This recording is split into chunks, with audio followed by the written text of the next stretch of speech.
Hey, what is up, guys? Teacher Keith here. Um, so this is my fourth installment in the ongoing series of scams to be aware of. And as always, uh, be very careful with your personal information.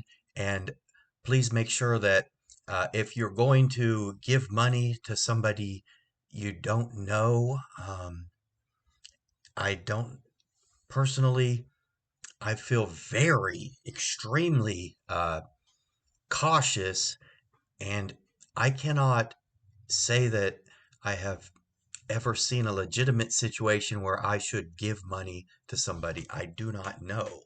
That's not to say it might not happen somewhere in the world. I have not seen it. I'm 42 years old, so do be cautious about this. And I can say I have given money uh, to people I did not know. And I do remember one fellow did say he would meet me tomorrow and return my money. And I did realize that on the day when it came tomorrow when he wasn't there. So, yes, okay, so this is my fourth installment in scams. We are going to talk a little bit about internet scams. So here, this one comes from the uh, U.S. Department of Homeland Security. Excuse me. Uh, okay. All right. So this is a story about a woman named Deborah. Deborah fell hard when she met her Spanish lumberjack on a dating website in the middle of coronavirus pandemic. He was 66, somewhat attractive, and looked uncannily like Deborah's late husband, who died just months before the pandemic hit. I was missing not having him here to talk about, what was going on in the world and everything, Deborah said. So somebody suggested to go to a dating website, go online, get an online service. And this guy's picture showed up. That was the first man she saw on this dating website. And uh, and he's just, no George Clooney, nothing gorgeous, but in fact he had a resemblance to she says, my late husband. Okay, so for Deborah, who was in her late 60s and looking to start over after the loss of her husband, it was a perfect storm. Okay, doesn't sound good for Deborah.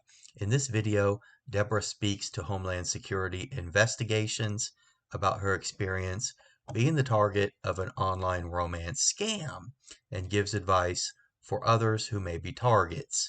Loneliness, especially during COVID-19 isolation periods and the development of new technologies, have contributed to the continued rise of romance scams.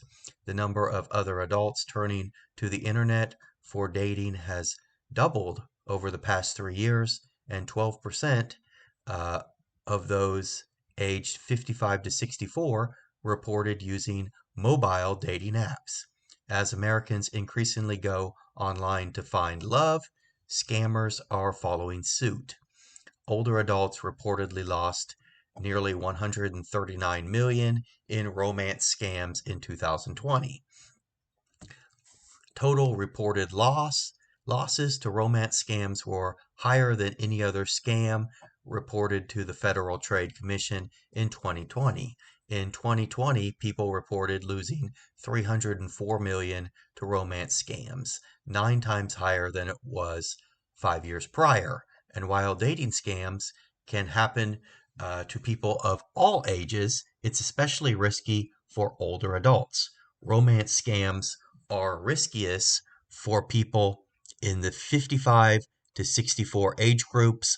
Older adults reportedly lost 139 million in romance scams in 2020.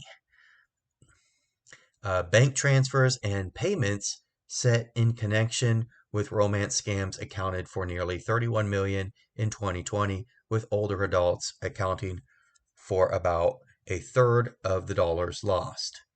Romance scammers reportedly took an additional 12 million total in cryptocurrency from older adults. Um, how HSI combats romance scams. Many of these romance scams originated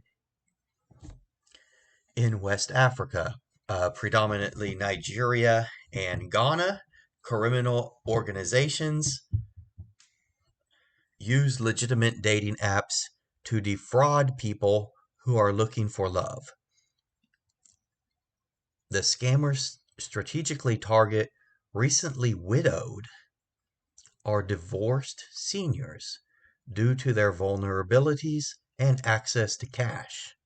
All right, so uh, anyway, that is my uh, fourth installment in the ongoing series of scams to be aware of.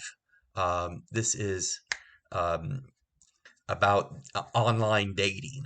Okay, so um, anyway, give me a like and smash me a subscribe. I look forward to seeing you in the next lesson as my loyal subscriber. Bye bye and good luck. Thank you.